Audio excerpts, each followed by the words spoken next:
오늘은 에스겔서 강의 24번째 시간입니다. 에스겔서 총 주제는 여호와여 이곳에 임하소서. 한번 따라하겠습니다. 여호와여 이곳에 임하소서. 여호와여 이곳에 임하소서. 오늘 에스겔 23장 전체를 본문으로 해서 사랑하기에 질투하시는 하나님이라는 제목으로 말씀 전하겠습니다. 한번 따라하겠습니다. 사랑하기에 질투하시는 하나님. 우리가 시기라는 말도 하고 질투라고 하는 말을 하는데, 약간 경쟁 관계에 있으면 시기라는 말이 맞는 것 같고, 사랑하는 관계에서는 질투라는 말이 맞는 것 같습니다. 하나님이 우리에게 질투하신다. 오늘 23장 25절에도 질투라는 단어가 있습니다. 하나님이 질투하신다. 이 말의 의미는 무엇입니까? 사랑하는 대상, 백성들을 사랑하는데 그 사랑이 변질되어서 질투하신다라고 말씀하고 있습니다. 우리가 읽으면서도 짐작했지만 23장은 너무나 그 성경 중에서도 아주 충격적이고 적나라한 그런 비유가 기록이 되어 있습니다. 하나님께서는 이스라엘 백성들의 남편이 되어 주셨고 그들의 보호자가 되어 주셨는데, 아내 되는 이스라엘 백성들은 바람을 피고 있었단 말이죠. 다른 남자를, 이웃 남자를 좋아했다라고 하는 것입니다. 하나님의 사랑을 배신했습니다. 그래서 여러분 그 드라마 요즘도 하는지 모르겠는데, 사랑과 전쟁이라고 하는 이 드라마가 있었습니다. 그래서 뭐 집어 던지고 막 김치 싸대기 날리고 막 그러잖아요. 그래서 어떻게 당신이 이럴 수가 있어 라고 하면서 분노하는 것은 그 배신감, 그리고 사랑에 대한 그 상처가 있는 거죠. 내가 어떻게 사랑했는데 나에게 이런 상처를 주느냐, 이런 내용이 되는 것이죠. 배신을 당한다는 것 너무나 힘듭니다. 그리고 사랑했던 사람과 이별을 하는 건 너무나 아프죠. 그래서 평생 그 상처가 갑니다. 그리고 그런 이야기들이 누군가에게 하소연을 하게 될 때는 좀 그 말이, 단어들이, 문장들이 좀 적나라하고 원색적이 되죠. 그래서 오늘 23장을 읽다 보면 좀 하나님이 좀 너무 지나치다 싶을 만큼 단어를 사용하시는데, 행음, 음행, 음란, 간음, 간통, 이런 단어가 29번 이상 등장합니다. 제가 이걸 한 절 한 절 표시하면서 동그라미, 행음 나오면 동그라미, 음행 나오면 세모, 이렇게 뭐 음란하면 네모 하면서 제가 숫자를 다 세보니까 한 29번 정도. 또 여성의 신체에 대한 것, 그리고 성적인 묘사들이 15번 이상. 그래서 남녀의 그런 상황들을 총괄해서 한 50번 정도가 그런 단어들이 사용되고 있는 것을 보게 됩니다. 처음에 이 본문을 읽게 되면 이런 내용을 왜 말씀하실까? 순화되지 않는 적나라한, 거친, 황당한, 그리고 우리가 입에 담기도 어려운 그런 단어들을 하나님이 마구마구 쏟아내시는 것 같은 그런 이야기가 23장에 있는데, 계속해서 묵상하면서 또한 제가 받았던 상처를 생각하면서 이 본문을 묵상해 보니 하나님이 상처를 받으셨구나, 하나님의 지금 마음이 많이 아프시구나, 마음이 너무 아프시니까, 하나님이 상처를 받으셨으니까 배신과 이별의 고통이 너무나 커서 지금 마음껏 쏟아내는 원색적인 단어들을 사용해서 지금 하나님의 감정을 표현하고 있구나, 내가 너희를 사랑했다, 그래서 아프다, 이 이야기를 하고 계시다라고 하는 것입니다. 이스라엘 백성들만 하나님을 아프게 하나요? 우리도 하나님을 아프게 하면서 살아가고 있습니다. 우리가 지난 주간 마가복음을 묵상하면서 최후의 만찬에서 예수님이 너희 중에 한 사람이 나를 팔리라 하니까 제자들이 묻잖아요. 돌아가면서 나는 아니지요, 나는 아니지요. 여러분 표정이 나는 아니지요, 나는 아니지요 하는 표정 같아요. 그러나 누가 예수님을 팔았습니까? 예수님의 제자 중에서 예수님이 신뢰하던 신임하던 그러한 제자가 예수님을 팔았죠. 돈깨를 맡았다는 것은 그만큼 신뢰했다는 것을 의미하죠. 예수님을 누가 배신했습니까? 수제자라고 하는 베드로가 예수님을 배신 부인했습니다. 제자들은 예수님 붙잡히실 때 다 도망쳤습니다. 이렇게 예수님이 사랑했던 대상들이 예수님을 배신하고 부인하고 도망쳤다라고 하는 것인데, 우리도 마찬가지죠. 하나님의 예수님의 무한한 사랑을 받았음에도 불구하고 우리는 하나님보다 예수님보다 더 사랑하는 것 때문에 마음을 주님께 드리지 못하고 돈에 드리고 쾌락에 드리고 SNS에, 세상의 성공에 우리의 마음을 빼앗기고 있다라고 하는 것입니다. 우리가 누구와의 어떤 사람과의 관계를 맺어갈 때 마음이 없이 형식적인 관계를 맺어간다는 것이 얼마나 상처를 주는 일이고 가슴 아픈 일입니까? 우리는 교회에 나와 있지만 그러나 우리가 그리스도인이고 또한 집사님이시고 우리가 오랫동안 교회를 다녔지만 그러나 우리 마음은 하나님께 있지 않다라고 하는 거죠. 여전히 세상에서 어떻게 즐길까, 어떻게 누릴까, 어떻게 취할까, 그것에 마음을 빼앗겨 있으니, 껍데기만 나와 있을 수 있으니 우리 하나님의 마음이 너무 아프시다라고 하는 것입니다. 오늘 본문에 보면 두 사람의 자매가 등장합니다. 오홀라와 오홀리바입니다. 한번 따라해 볼까요? 오홀라, 오홀리바. 오홀라는 북이스라엘을 비유하고 오홀리바는 남유다를 비유하고 있습니다. 오홀라는 그녀의 장막이라는 뜻입니다. 그녀의 장막. 오홀리바는 내 장막이 그녀 가운데 있다라고 하는 의미가 되겠습니다. BC 931년에 솔로몬의 아들 르호보암 때에 북이스라엘과 남유다가 분열이 되죠. 우리나라가 남과 북이 이렇게 분열되듯이 BC 931년에 북이스라엘과 남유다가 이렇게 분열이 됩니다. 그때에 북이스라엘의 왕은 여로보암인데 예루살렘은 남유다에 있고 북이스라엘에는 성전이 없었습니다. 그러니까 이스라엘 백성들에게 있어서 절대적인 것이 예루살렘 성전이고 하나님께 제사를 드리는 것인데, 절기가 되면 북이스라엘의 백성들이 어디로 내려가느냐, 국경을 넘어가지고 예루살렘 성전을 찾아가는 거예요. 북이스라엘의 왕 여로보암이 보니까 어이구, 백성들의 마음이 여전히 남쪽에 있네, 예루살렘에 있네, 저러다가 안 돌아오면 어떡하지? 그런 마음을 갖는 거예요.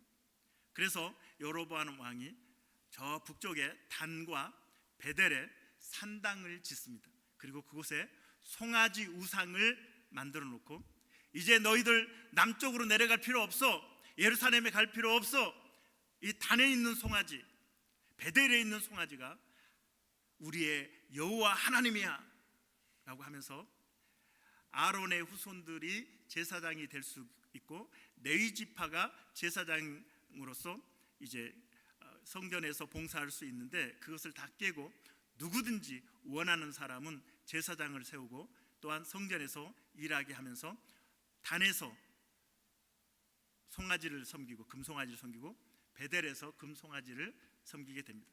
그래서 북이스라엘은 그 후로 계속해서 우상 숭배하게 되었고, 결국 그 오홀라, 그녀의 장막, 하나님과 상관없는 그들만의 장막, 바로 북이스라엘이었다라는 것을 말씀하고 있습니다.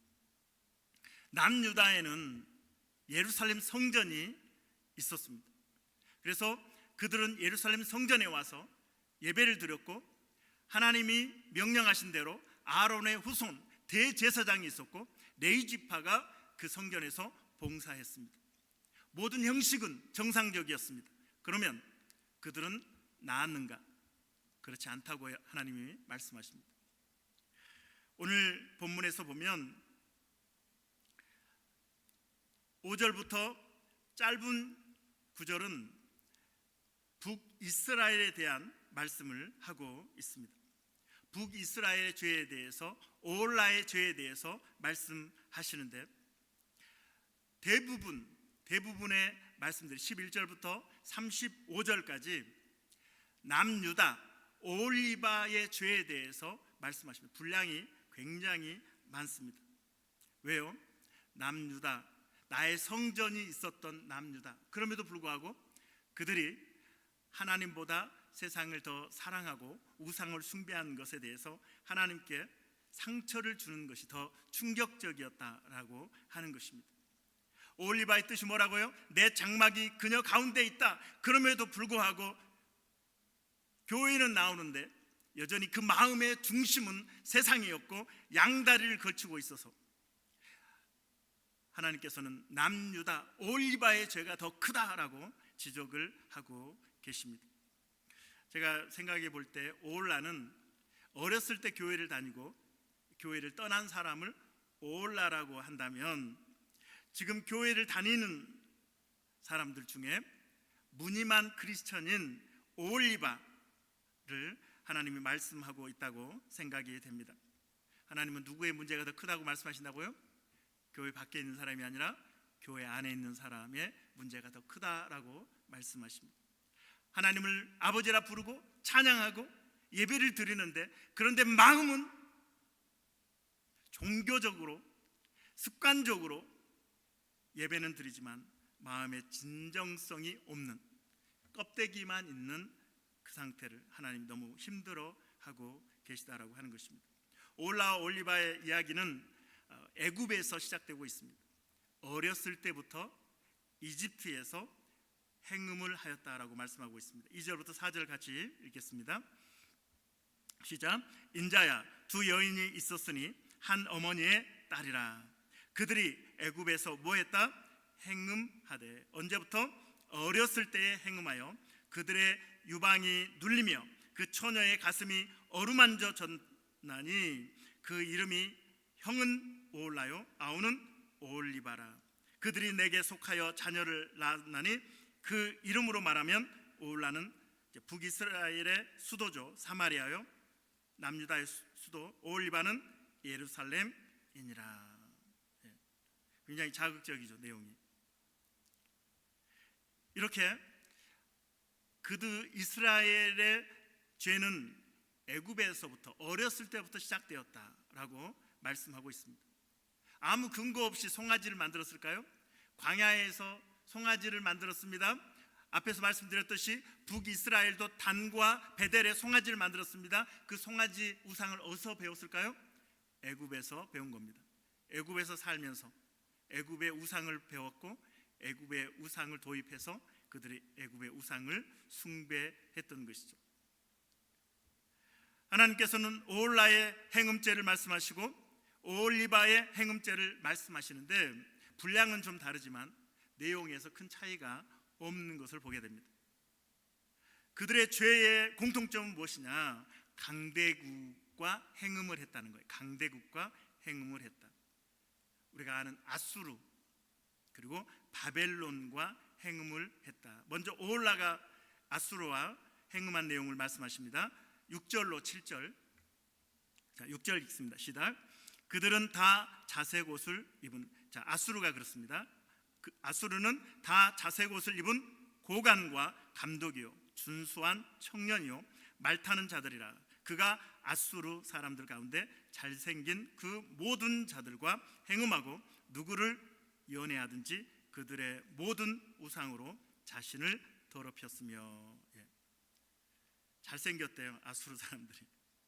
고관이고 감독이고 자색 옷을 입었다는 것은 그 당시에 자색 옷은 귀족들만 입는, 특히 자색은 왕을 의미하는 그런 색깔 아닙니까? 준수한 청년이요 말타는 자들이라. 요즘 아이돌 분위기가 나는 그런 모습입니다. 북이스라엘은 아수르를 흠모했다. 그리고 그들이 섬기는 우상을 섬겼다라고 말씀하고 있습니다. 자, 오홀리바도 마찬가지입니다. 11절 12절 읽겠습니다. 11절 시작. 그 아우 오홀리바가 이것을 보고도는 BC 722년에 멸망한 것을 보고도입니다. 북이스라엘이 먼저 죄 때문에 멸망한 것을 보고도, 오홀리바가 이것을 보고도 그의 형보다 음욕을 어떻게 했다고요? 더했다는 거예요. 더하며 그의 형의 간음함보다 그 간음함이 어떻게 해요? 더 심함으로 그의 형보다 더 부패하여졌느니라. 그가 그의 이웃 아수르 사람을 어떻게 했다고요? 연애하였나니 그들은 화려한 의복을 입은 고관과 감독이요 말 타는 자들과 준수한 청년이었느니라. 아수르 사람들이 참 멋지게 묘사되고 있습니다.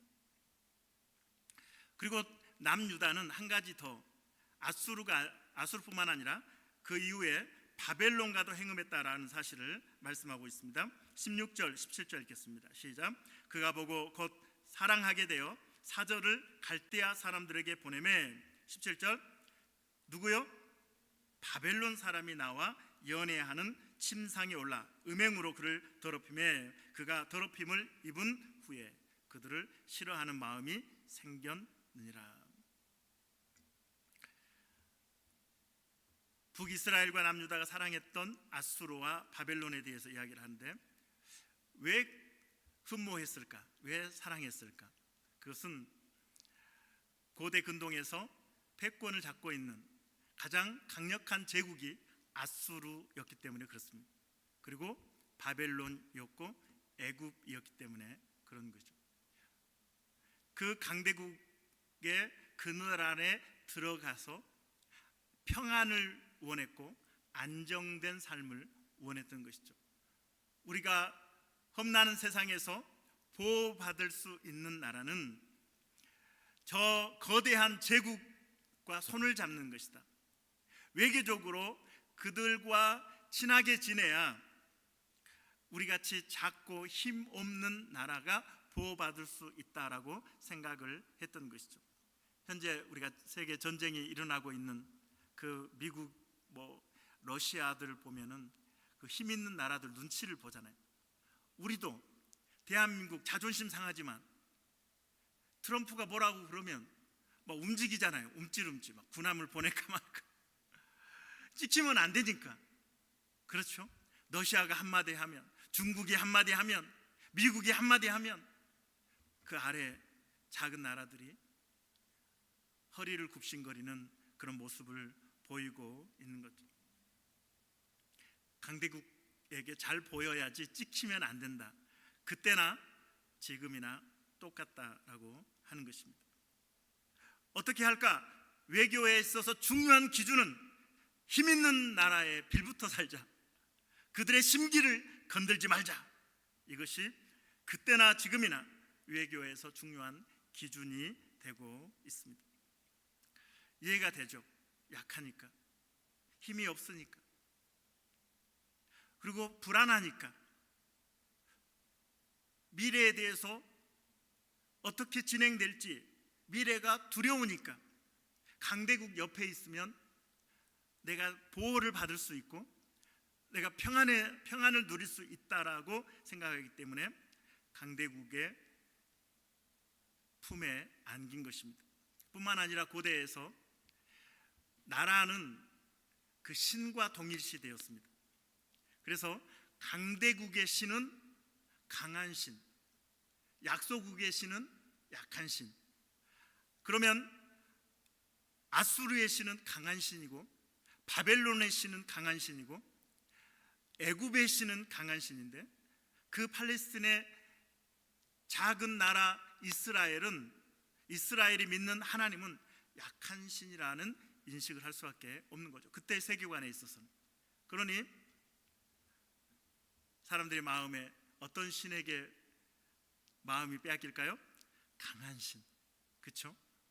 그래도 믿으려면 아수르의 신을 믿어야지, 바벨론의 신을 믿어야지, 애굽의 신을 믿어야지. 우리 하나님, 우리 조상들이 믿던 하나님 완전히 떠날 수는 없고, 하나님을 완전히 떠날 수는 없고, 그렇다고 지금 이 시대가 흘러가는 걸 보니 아수르가 강국이고 바벨론이 강국이니 저기에도 잘 보여야 되고, 그리고 저들을 강하게 한 신을 믿어야 나도 강해질 수 있다라는 생각을 하게 되기 때문에 이스라엘 사람들은 양다리 작전을 펼친 것입니다. 요즘 환승연애 많은 사람이 질타를 받잖아요. 그렇죠? 그게 윤리적으로 비난을 받을 수 있는 거잖아요. 그렇죠? 이스라엘 백성들이 지금 양다리를 걸치고 있기 때문에 하나님이 더 마음 아파하시고 계신다라고 하는 것입니다. 저와 여러분이 살아가고 있는 이 세상이 마치 그 동물들이 살아가는 밀림과 같잖아요. 양육 강식, 강한 자만 살아남는 그런 세상, 그 험난한 세상을 우리가 살아가고 있습니다.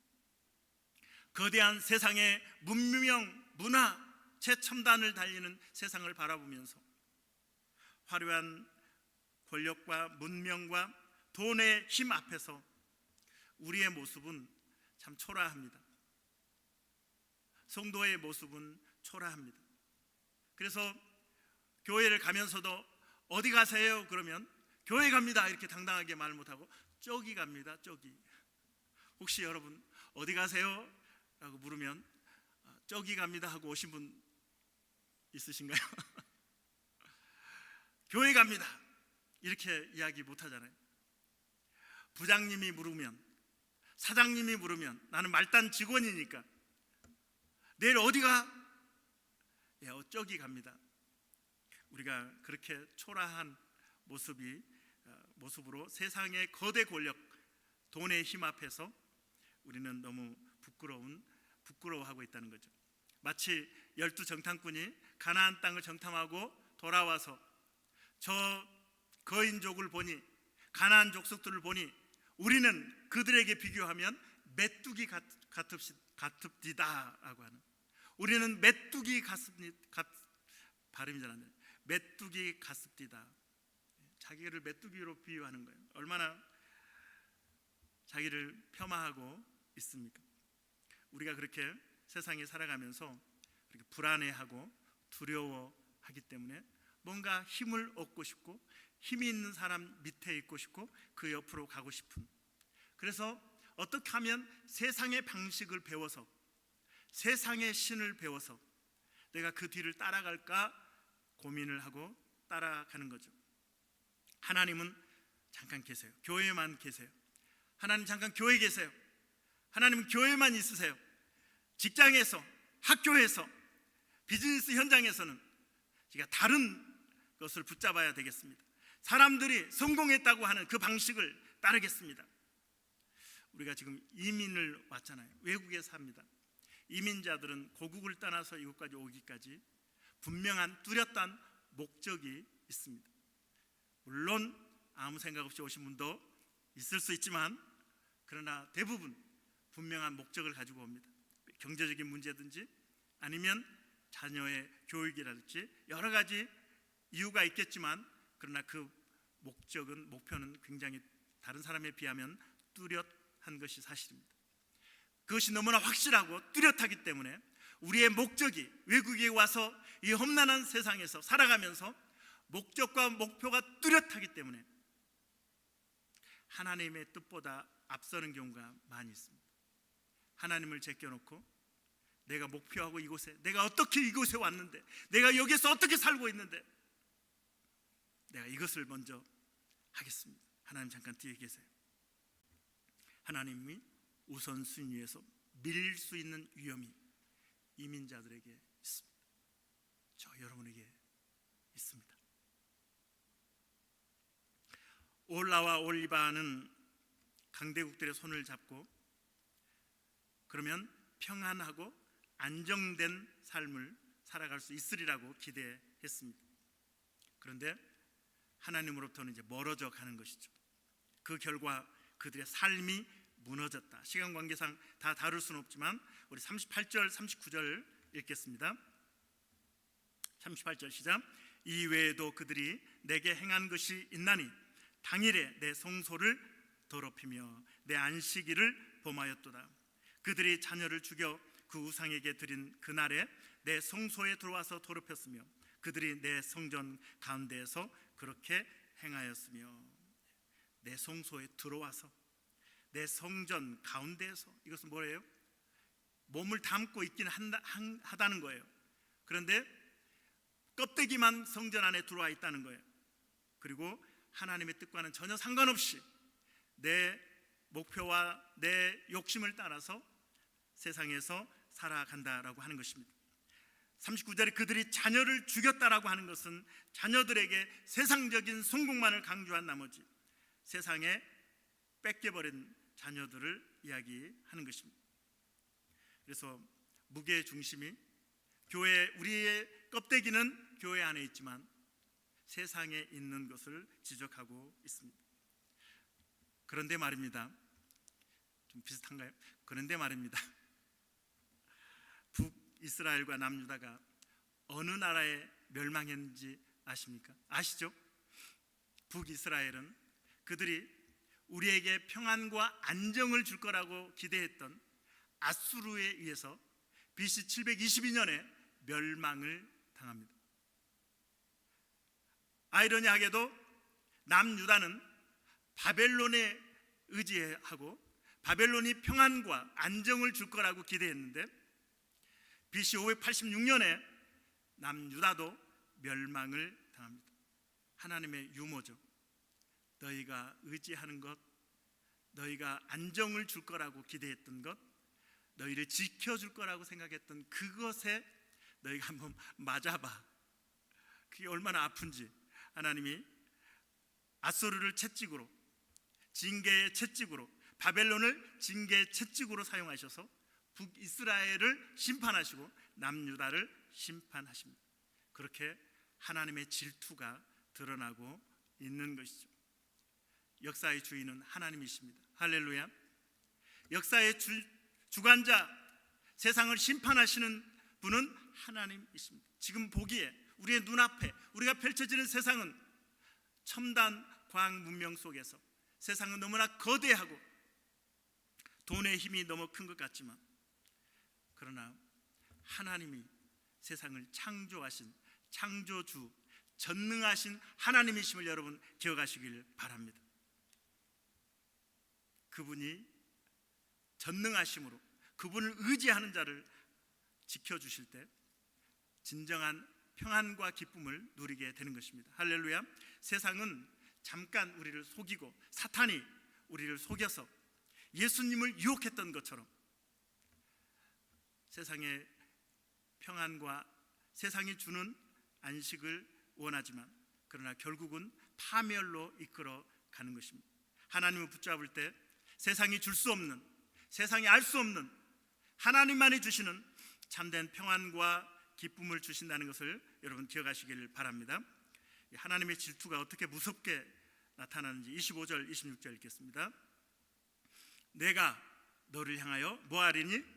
질투하리니 그들이 분내어 내 코와 귀를 깎아버리고 남은 자를 칼로 엎드러뜨리며 내 자녀를 빼앗고 그 남은 자를 불에 사르며 또 내 옷을 벗기며 내 장식품을 빼앗을지라. 두렵고 무서운 심판을 말씀하십니다.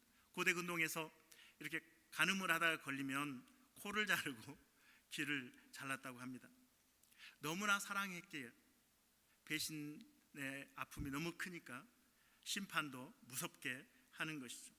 하나님이 질투의 화신이 되어서 코를 잘라버리겠다, 귀를 잘라버리겠다라고 무서운 심판을 말씀하십니다. 로마서 6장 23절에 죄의 삭은 사망이다라고 말씀하고 있습니다. 오늘 오홀라와 올리바의 모습은 저와 여러분을 이야기하고 있는 것입니다. 죄를 뜻하는 헤테라고 하는 히브리 단어는 관역을 빗나간 상태를 의미합니다. 우리는 얼마나 많이 하나님으로부터 벗어난 인생을 살아가고 있는지 모릅니다. 그렇다면 우리는 벌써 코가 잘려도 벌써 잘려야 하고 귀가 잘려도 벌써 잘려야 하는 사람들인 것입니다. 그럼에도 불구하고 우리가 지금 살아있어요.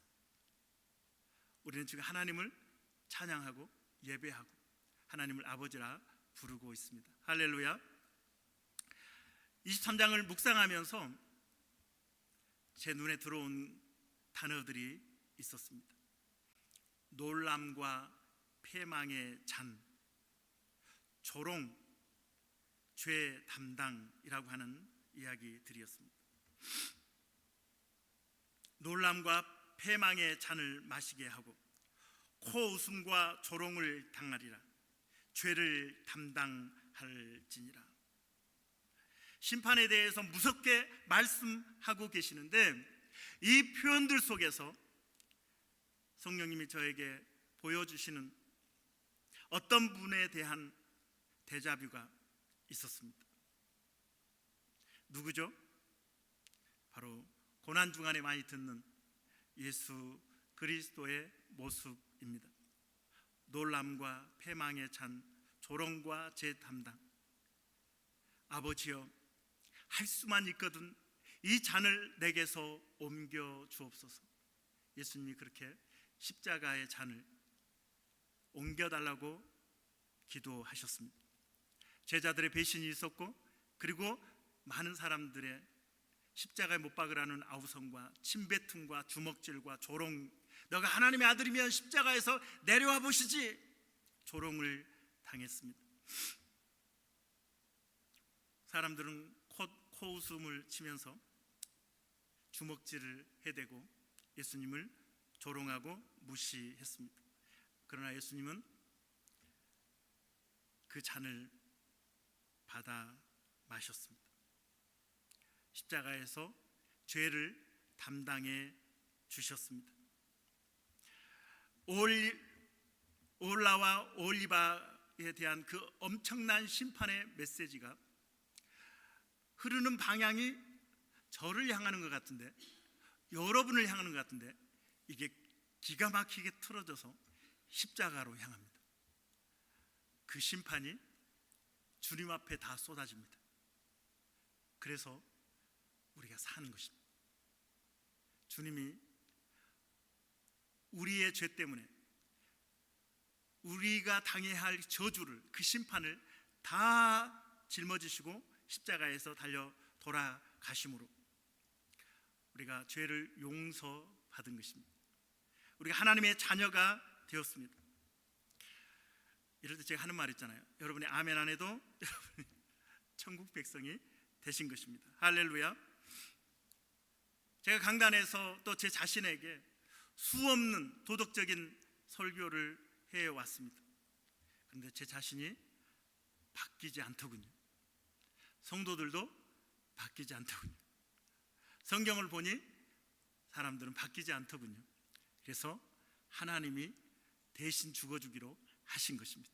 이놈들 심판 제대로 했다가 코도 없어지고 귀도 없어지고 눈도 없어지고 다 없어지겠네. 하나님, 그래서 우리가 해결해 주자.